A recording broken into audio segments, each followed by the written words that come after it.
నీవు గనక ఆలకిస్తే ఈ మాటలను గనక హృదయంలో చేర్చుకుంటే నీ జీవితాన్ని కూడా బాగు చేయగలడు.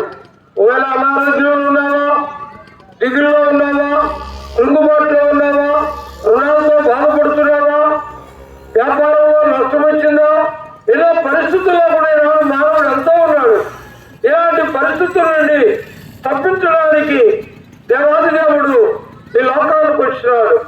ఆయన మానవుల పాప పరిహారం నిమిత్తమై కలవరి శిలువలో ప్రాణం పెట్టినాడు, చనిపోయాడు, సమాప్యమన్నాడు, తిరిగి లేచి ఆరోగ్యంగా వెళ్ళిపోయినాడు.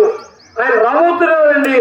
ఎవరి కోసం? ద్రోణాదుల్లో యువతి కాలం మాటలు వింటున్న ప్రియులారా, మీరు కనుక యేసు ప్రభువా నేను పాపిని, నా పాపాలు క్షమించమని ఎవరైతే ఒప్పుకుంటారో వారిని తీసుకుపోవడానికి రానయ్యన్నాడు. ప్రియమైన మిత్రుడా, స్నేహితుడా, ప్రభు యేసు క్రీస్తులో విశ్వాసం ఉంచు. ఆయన